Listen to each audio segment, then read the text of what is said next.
First year physics సరళరేఖాత్మక గమనం పాఠంలో class లెవెల్లో మనం రెండు ప్రాబ్లమ్స్ చెప్పుకున్నామండి.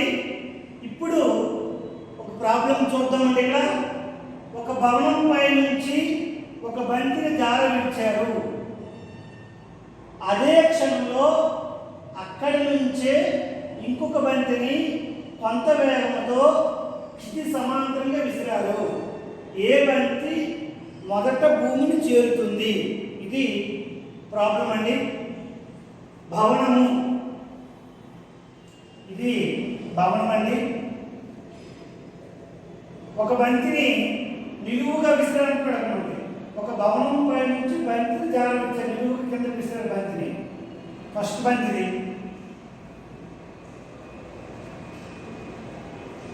రెండవ బంతి ఏం విసిరండి? క్షితి సమాంతరంగా ఇలా ఇలా ఇలా విసిరి ఇలా పడండి.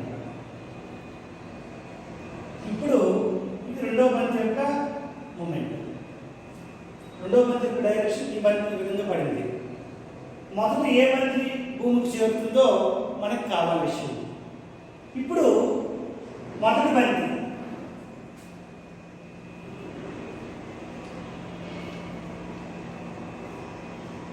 బంతి నిలువుగా కిందకు పడుతుంది కాబట్టి తొలి వేగం 0.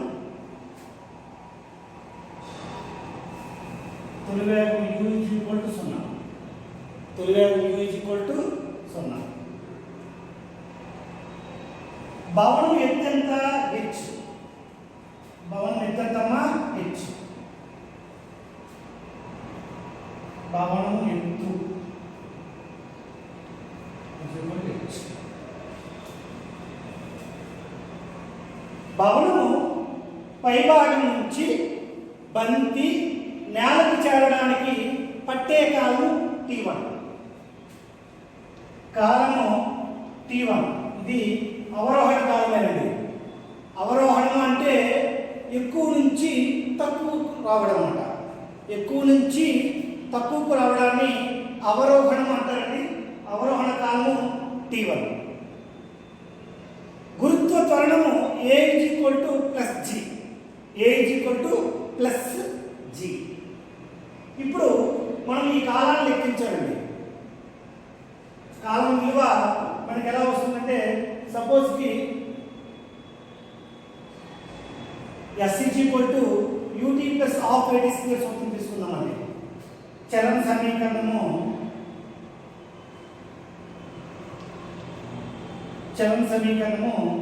s = ut + ½ at². s అంటే ఎవరు? ఇక్కడి నుంచి ఇక్కడికి ప్రయాణం చేసే దూరం. అంటే ఇక్కడి నుంచి ఇక్కడికి బంతి ప్రయాణం చేసే దూరము ఎత్తు. ఎంత ఎత్తు ఉంటే అంతే ప్రయాణం చేస్తుంది.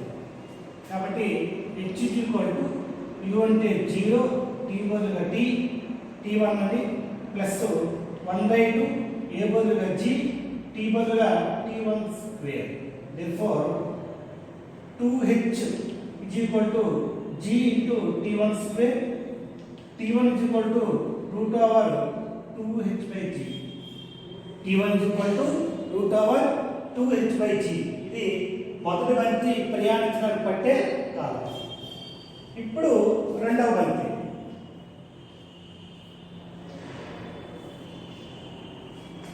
రెండవ బంతి క్షితిజ సమాంతరంగా విసిరినప్పటికీ దాని ప్రయాణం క్షితిజ లంబంగా సాగుతుంది. బంతి క్షితిజ సమాంతరంగా విసిరినప్పటికీ దాని ప్రయాణం మాత్రం క్షితిజ లంబంగానే సాగుతుంది. అంటే ఇక్కడ తొలి వేగము కానీ, స్థానభ్రంశం కానీ, త్వరణం కానీ, ఈ మూడు కూడా 2 అంశాలుగా విడిపోతుంది. ఎన్ని అంశాలు విడిపోతుందండి? 2. x అక్షము, y అక్షం అనే 2 అంశాలుగా విడిపోతుంది. ఇక్కడ ఏమవుతుంది? తొలి వేగము u resolved 2 components ux, uy. ఇక్కడ uy. అలాగే స్థానభ్రంశము s కూడా 2 కాంపోనెంట్స్ విడిపోతుంది, sx, sy. అలాగే త్వరణము ఏ కూడా రెండు అంశాలు విడిపోతుంది, ఏఎక్స్ ఏ. ఇక్కడ చూడండి, మనము బంతి ఇలాగ సమానంగా విసిరినప్పటికీ బంతి ప్రయాణము y అక్షం వెంబడే జరుగుతుంది, స్థితి లంబంగానే జరుగుతుంది. కాబట్టి ఇక్కడ మనము చలన సమీకరణం ఏం తీసుకుంటామంటే s suffix y u suffix y into t plus 1/2 a suffix y into t.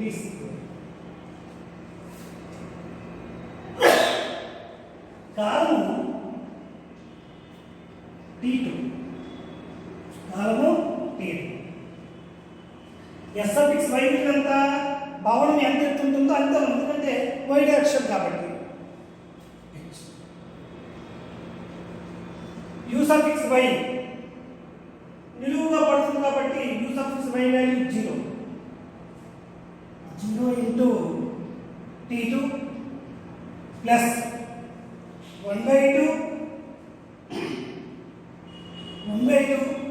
ay అంటే అర్థం ఏంటంటే ఇక్కడ క్షితిజ లంబముగా త్వరణం అంటే g ప్లస్ g అవుతుంది. ax అయితే 0 అవుతుందండి, ax అయితే 0 అవుతుంది.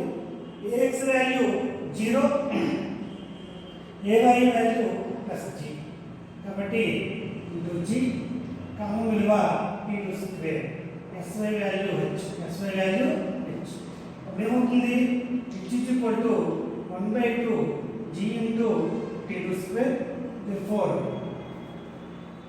2h g into t2 square, t2 root over 2h by g.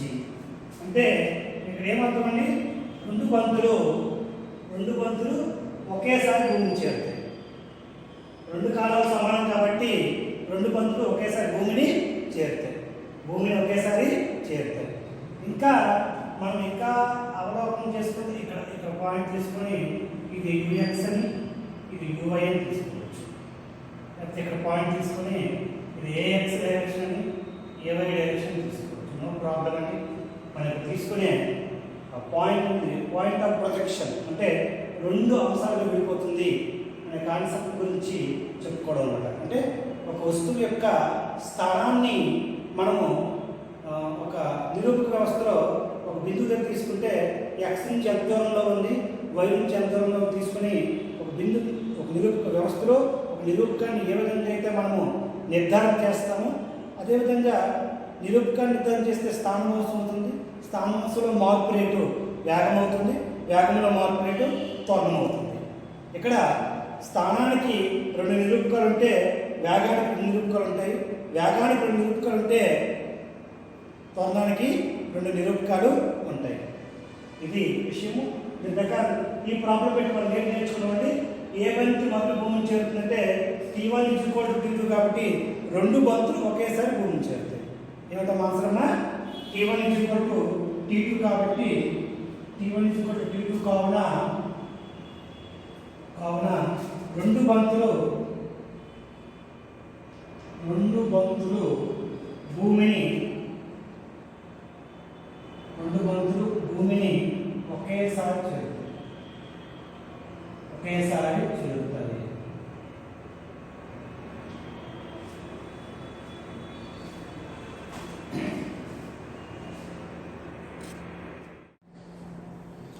ఇక్కడ రెండో లెక్కండి, ఒకనొక వర్ష బిందువు వ్యాసము 4 మిల్లీమీటర్లు భూమి నుంచి 1 కిలోమీటర్ ఎత్తున గల మేఘం నుంచి వర్ష బిందువు జారి పడితే భూమిని ఎంత ద్రవ్యవేగంతో తాకుతుంది చూద్దాం. చూడండి, వర్ష బిందువు ఇది 1 కిలోమీటర్ ఎత్తు, ఇది భూమి earth or floor. The height between the water drop and earth is 1 kilometer. 1 kilometre ఎత్తు అండి. 1 కిలోమీటర్ ఎత్తులో ఈ రెండు ఉన్నాయి. కిలోమీటర్ అంటే 1000 మీటర్స్. 10 cube metres. అంటే అది ప్రయాణం చేసే దూరము యొక్క స్థానభ్రంశము కూడా ఎత్తు వాల్యూ అవుతుంది. ఓకే, ఇక్కడ ద్రవ్య వేగం కావాలి.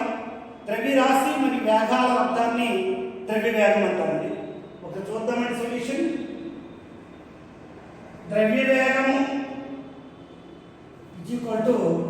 ద్రవ్యరాశి మరియు వేగముల లబ్ధమును ద్రవ్య వేగం అంటారండి. దీనికి కేజీ మీటర్ బై సెకండ్ ప్రమాణాలు. ఓకే, ఇప్పుడు ద్రవ్యరాశి కనుక్కోవాలి. మనకి వ్యాసం ఉంది, వ్యాసం నుంచి వ్యాసార్థాన్ని లెక్కిస్తాము. వ్యాసార్థం నుంచి ఘనపరిమాణం వస్తుంది. ఘనపరిమాణము మరియు సాంద్రతల లబ్ధమే ద్రవ్యరాశి. ద్రవ్యరాశి అంటే ఇక్కడ నేరుగా ద్రవ్యరాశి ఇవ్వలేదు. ఎక్కడో మనకి ఘనపరిమాణము మరియు సాంద్రతల లబ్ధము ఏమవుతుందంటే ద్రవ్యరాశి అవుతుందండి. ఘనపరిమాణం కావాలంటే వర్ష బిందువు వ్యాసం చూడండి. వర్ష బిందువు వ్యాసం 4 మిల్లీమీటర్లు. 4 ఇంటూ 10⁻³ మీటర్లు. వ్యాసార్థం అండి, వ్యాసంలో సగమే వ్యాసార్థం R అండి. d/2, d అంటే డయామీటర్ అండి. ఇది d అంటే ఏమవుతుంది? 2 ఇంటూ 10⁻³ మీటర్. 10⁻³ మీటర్. ఇప్పుడు ఘనపరిమాణం కట్టాలి. వర్ష బిందువు గోళాకారంలో ఉన్నటువంటి గోళం యొక్క ఘనపరిమాణ సూత్రము 4/3 πr³. 4/3 πr³ metre cube. అంటే ఏమవుతుంది ఇక్కడ? V volume. ఘనపరిమాణం ఇంగ్లీష్లో దీన్ని వాల్యూమ్ అంటారండి. 4/3 ఇంటూ π 3.14 ఇంటూ r³ r అంటే 2 ఇంటూ 10⁻³ హోల్ క్యూబ్. మనం ఇప్పుడు సాంద్రత కావాలి. సాంద్రత, నీటి యొక్క సాంద్రత 10 క్యూబ్. నీటి యొక్క సాంద్రత డెన్సిటీ అంటారు ఇంగ్లీష్లో. దీన్ని రో అని అక్షరంలో చూపిస్తారండి. 10 క్యూబ్ kg/మీటర్ క్యూబ్. kg/మీటర్. మనం ఈ లెక్కలో ఏం కట్టాలి? ఫస్ట్ ద్రవ్యరాశి కట్టాలి. ద్రవ్యరాశి అంటే ఘనపరిమాణము మరియు సాంద్రత లబ్ధము. మన ఘనపరిమాణం కదా 4/3 πr³ అని. ఓకే, అలాగే సాంద్రత ఉంది కదా మనకి 10 క్యూబ్ kg/మీటర్ క్యూబ్. ఈ రెండింటిని మనము గుణిస్తే మనకి వాల్యూ వస్తుందండి. ద్రవ్యరాశి ఘనపరిమాణం ఎంతమ్మా? 4/3 ఇంటూ 3.14 కంటే 22/7 అని రాసుకోవచ్చండి. 22/7 పై విలువ ఇంటూ 2 క్యూబ్ అంటే 8, 10⁻⁹ ఇంటూ 10 క్యూబ్. సో ఏమవుతుందంటే 4 88 ఇంటూ 8/21 ఇంటూ 10⁻⁻6 ద్రవ్యరాశి కాబట్టి కేజీ. ఇప్పుడు ఏం కట్టాలమ్మా? వర్ష బిందువు నేలకు చేరడానికి పట్టే వేగం కట్టాలి. అంటే నేలకు చేరినప్పుడు పట్టే వేగం కావాలి. ఎందుకు? ఈ 1 కిలోమీటర్ ఎత్తు మీద వర్ష బిందువు కింద పడుతుంది. అక్కడ స్వేచ్ఛగా కిందకి పడుతుంది. స్వేచ్ఛగా కిందకి జారే వస్తువు, స్వేచ్ఛగా కిందకి పతనమయ్యే వస్తువు యొక్క తొలి వేగము 0. తొలి వేగము 0. u 0. మనకి తుది వేగం కావాలి. తుది వేగము v కావాలి. v ఫార్ములా ఏంటి? v² - u² 2as. v² - u² అంటే 0² 2 into g into h value ఎంతమ్మా? s అంటే h అండి. h వాల్యూ ఎంత? 10 క్యూబ్ మీటర్. 10 cube metre. ఇక్కడ g వాల్యూ ఎంతమ్మా? 10 తీసుకుందామండి. 10. So 2 into 10⁴ v² v √2 into 10⁴ మనము ఏమంటామంటే ఇక్కడ √2 into 10 square meter by second square. Root 2 value ఎంతమ్మా 1.414 into 10 square meter by second అదేమంటే 10 square కాబట్టి 141.4 meter by second. ఇది వాల్యూ ఇక్కడ వచ్చింది ప్రైమరీ m వాల్యూ. ఇప్పుడు వీటిని సాల్వ్ చేయండి. 88 ఎంతమ్మా 88 ఇంటూ 8 అంటే 864 అంటే 704ని 21తో భాగించండి. అప్పుడు ఏమవుతుందో 21 3 63 3 6 7 4 21 3 మళ్ళీ మారుతుంది 63 1 1 0 5 పడుతుంది 5 5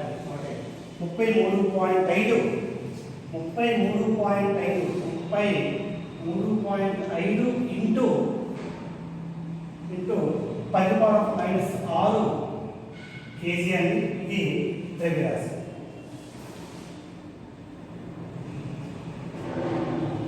ద్రవ్యరాశి ఇది వ్యాధి బంతి నేల చేరినప్పుడు దాని వ్యాధి ఉందమ్మా 141.4 meter per second. ఈ రెండు గుణించేస్తే మనకి ఏమొచ్చేస్తుందమ్మా ద్రవ్య వ్యాధి వచ్చేస్తుంది. ఈ రెండు గుణించేస్తే ద్రవ్య వ్యాధి వస్తుందమ్మా. ద్రవ్య వ్యాధి వచ్చేటప్పుడు m ఇంటూ v m ఎంతమ్మా 33.5 into 10 power minus 6 into 141.4 metre by second. ఈ రెండు గుణిద్దామండి.